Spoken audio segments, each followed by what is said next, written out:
गांव में पली बड़ी रीना की शादी शहर में रहने वाले सुमित से हो जाती है।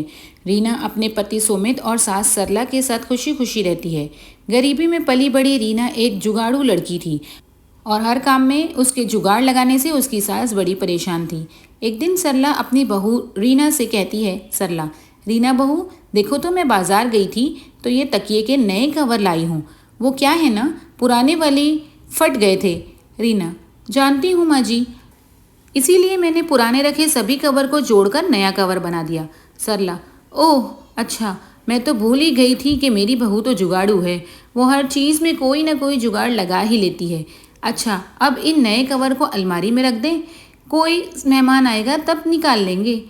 इसको ऐसे ही कुछ दिन बीत जाते हैं। फिर एक रोज़ सरला और सुमित डिनर करने के लिए बैठे होते हैं। रीना गर्मा गर्म रोटी पकाकर उन्हें खिला रही होती है, लेकिन थोड़ा वक्त बीत जाता है तो रीना रोटी लेकर नहीं आती। तब सुमित उसे आवाज़ देते हुए कहता है, सुमित, अरे रीना कहाँ रह गई, जल्दी रोटी लाओ ना, मेरी रोटी ख़त्म हो गई है। उधर रसोई में रोटी पका रही रीना सोचती है, रीना, हे भगवान, इस गैस सिलेंडर को भी अभी ख़त्म होना था।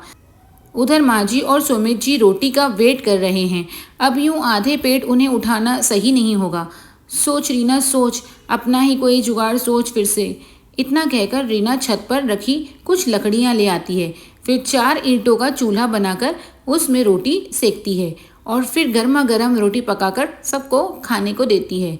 फिर अगले दिन सुबह सरला अपनी बहू की मदद के लिए रसोई घर में जाती है तो देखती है कि उसकी बहू बर्तन राख से धो रही होती है। सरला, अरे बहू, ये क्या कर रही है तू, राख से बर्तन धो रही है? रीना, हाँ माँ जी, अभी देखिएगा सारे बर्तन कैसे चमक जाएंगे। अरे हमारे गांव में तो साबुन कहाँ होता था, हम तो राख से ही बर्तन धोते थे। बर्तन में भी चमक आ जाती है, साथ ही साबुन के पैसे भी बच जाते हैं। सरला, हाँ हाँ, वो सब तो ठीक है, पर एक बात बता, तू ये राख लाई कहाँ से? रीना, अब क्या बताऊँ मैं आपको, कल रात को जब आप डिनर कर रहे थे तो सिलेंडर ख़त्म हो गया था और खाने के बीच से आपको उठाना मुझे सही नहीं लगा, इसलिए मैं छत पर रखी लकड़ियाँ ले आई और 4 ईंट से चूल्हा बनाकर आप लोगों के लिए रोटियाँ सेक दी। सरला, हे भगवान बहू, तुझे पता भी है लकड़ियाँ कितनी महंगी है? वो लकड़ियाँ तो मैंने लोरी पर जलाने के लिए रखी थी और तूने उनसे चूल्हा जला दिया। रीना, अरे माँ जी, खाना खाओगी तभी तो लोरी देख पाओगी ना। सरला, अरे मेरी जुगाड़ू बहू, घर पर एक और सिलेंडर भरा हुआ रखा था, तू उसे लगा लेती। रीना, माँ जी, आप तो जानती हैं मुझे सिलेंडर लगाना नहीं आता और खाने के बीच आप लोगों को उठाना ज़रूरी नहीं समझा। सरला, कह तो तू बिल्कुल सही रही है, मैं तो भूल ही गई थी कि मेरी बहू को तो सिर्फ जुगाड़ लगाना आता है, दिमाग चलाना तो उसे आता ही नहीं। यह कहकर सरला वहाँ से चली जाती है। फिर एक दिन सुमित को ऑफिस जाने के लिए देर हो रही होती है तो वो जल्दी में नाश्ता करता है। तभी पास में रखा पानी का ग्लास उसके फ़ोन पर गिर जाता है। सुमित, ओह नो, ये क्या हो गया? रीना, क्या हुआ सुमित जी?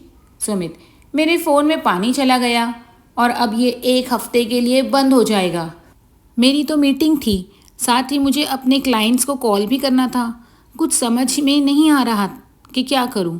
रीना, आप चिंता मत कीजिए, मैं आपका फ़ोन 1 दिन में ठीक कर दूंगी, तब तक आप मेरा फ़ोन इस्तेमाल कर लीजिए। सुमित, क्यों, तुम क्या 1 दिन में कोई जादू करने वाली हो क्या? अच्छा, मुझे देर हो रही है, फ़ोन दो, उसमें अपना सिम लगा लेता हूँ। सुमित के ऑफिस जाते ही रीना उसके फ़ोन को आटे के कंस्तर में डाल देती है। अगले दिन रीना सुमित को उसका फ़ोन देती है तो वो जैसे ही फ़ोन ऑन करता है तो वो पहले की तरह ही काम करना शुरू कर देता है। सुमित, अरे वाह रीना, अब तुमने कौन सा जुगाड़ लगाया इसे ठीक करने में? रीना, जी, आपके फ़ोन में थोड़ा पानी चला गया था, इसलिए मैंने उसे सुखा दिया आटे के कंस्तर में डालकर। इसी तरह ऐसे ही रीना हमेशा किसी न किसी तरह अपना जुगाड़ लगा ही देती थी और अपने घर वालों की मदद किया करती थी। ऐसे ही कई महीने बीत जाते हैं।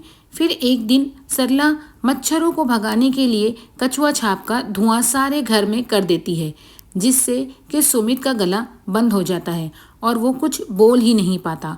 रीना, सुमित जी, आज संडे है, बताए तो आज आपके लिए खाने में क्या बनाऊं? सुमित कोई जवाब नहीं देता। रीना, कब से पूछ रही हूँ, आप कुछ बोलते क्यों नहीं? इसके बाद सुमित उसे एक पेपर पर लिख कर देता है कि घर में माँ ने कछुआ छाप जलाई थी। मुझे उससे बहुत एलर्जी है, जिस वजह से मेरी आवाज़ बंद हो गई है और अब इसे खुलने में 3 से 4 दिन लग जाएंगे। रीना, क्या 3 से 4 दिन? आप देखिए मैं आपका गला एक ही दिन में कैसे ठीक कर देती हूँ। मैं काढ़ा बनाकर लाती हूँ, उसे आप दिन में 2 से 3 बार पिएंगे तो जल्दी ठीक हो जाएंगे। ये कहकर रीना किचन में काढ़ा बनाने चली जाती है। दूसरी तरफ सरला को याद आ जाता है कि उसके बेटे को तो इस धुएं से एलर्जी है। सरला, हे राम, आज मेरे बेटे को मेरी भूल की वजह से काढ़ा पीना पड़ेगा। वो किचन में जाती है और रीना से कहती है, सरला, अरे बहू, ये तू क्या कर रही है? सुमित को जब तक डॉक्टर की दवाई दिलवा कर नहीं लाएंगे वो ठीक नहीं होगा। तुम्हारा ये काढ़ा किसी काम का नहीं है। रीना, माँ जी, ये काढ़ा बहुत ही कमाल की चीज़ है। आप बस मुझे 1 दिन का वक्त दो। अगर 1 दिन में इनकी आवाज़ वापस नहीं आती तो फिर हम इन्हें डॉक्टर के पास ले जाएंगे। सरला के लाख समझाने के बावजूद भी रीना उसकी एक नहीं सुनती और अपने पति को दिन में 2 से 3 बार काढ़ा बनाकर पिलाती है। अगली सुबह जब सुमित सोकर उठता है तो उसकी आवाज़ वापस आ चुकी होती है। अरे वाह, क्या कमाल है रीना, तुम्हारे जुगाड़ में। इतनी जल्दी तो मैं डॉक्टर की दवाई से भी ठीक नहीं हो पाता। कितनी जल्दी इस काढ़े से हो गया। सुमित, माँ, देखा तुमने, रीना के जुगाड़ का कमाल है। सरला, हाँ बेटा, तू सही कह रहा है। तेरी आवाज़ तो पहले की तरह ही ठीक हो गई। मानना पड़ेगा बहू के जुगाड़ को। ये इस बार भी काम आ ही गया। अब तो मुझे बहू के जुगाड़ पर पूरा भरोसा हो गया है। ये हमें हमेशा सही फल ही देती है। रीना, तो मान गए ना आप लोग मेरे जुगाड़ को कि ये कोई नुकसान नहीं देता और हमेशा सही वक्त पर काम आता है। सरला, हाँ हाँ मेरी जुगाड़ू बहू। ये कहते ही सभी ज़ोर ज़ोर से हंसने लगते हैं। कहानी पसंद आई हो तो वीडियो को लाइक करके चैनल को ज़रूर से सब्सक्राइब कर लेना, क्योंकि इस तरह की कहानी के वीडियो बनाने में बहुत मेहनत लगती है और आप लोगों के सपोर्ट की बहुत ज़रूरत है।